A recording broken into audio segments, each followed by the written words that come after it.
Alright, so today, ladies and gentlemen, I'm going to show you how to get into Actively Learn. That is going to be the platform that we are using during the remote learning process.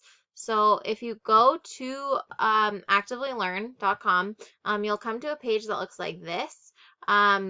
You may have already used Actively Learn before, and if that is the case, you should have it in your class link. So if I go to my class link, I can see the Actively Learn symbol right here. So it is possible that you've already registered for Actively Learn and you're already in it.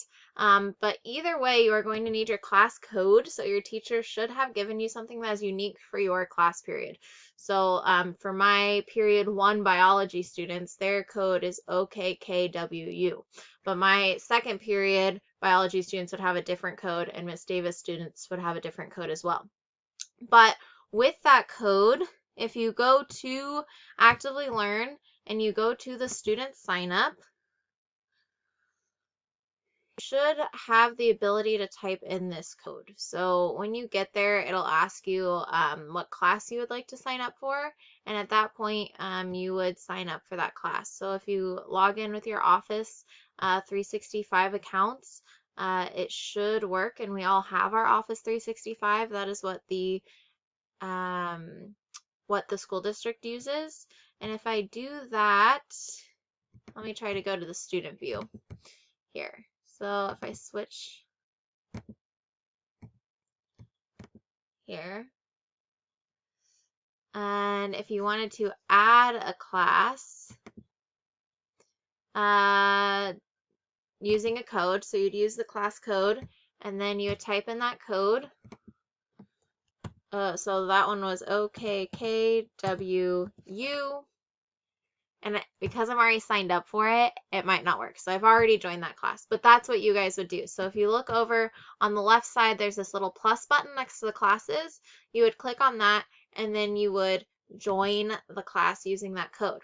Once you're in, you will see the assignments that have been assigned. So if I look, I see that I have an Intro to Genetics assignment, and I see that I have 13 unanswered questions. That means I likely have not done this assignment yet.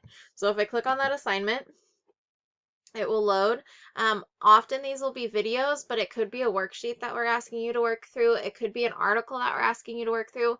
And what you'll see is you'll see questions along the way. So unfortunately, my video did not load.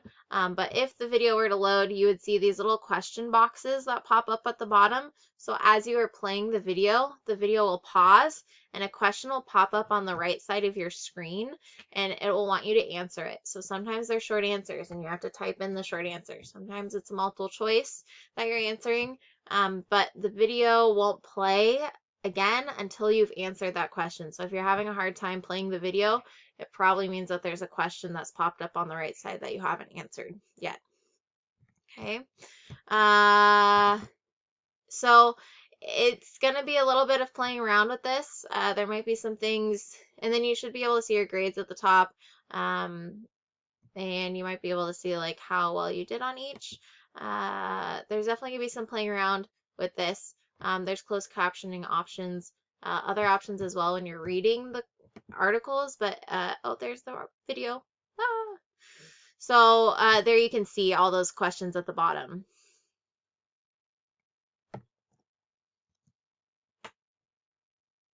So it might take a while to load, but down here you can see question 1, 2, 3, 4, 5, 6, 7, 8, 9, 10, 11, 12, 13. And you have an option to type in a draft and then go back and review it later, and all of that. Okay, I know it's going to be a little bit tricky. There's going to be some trial and error, but thank you guys for paying attention to that.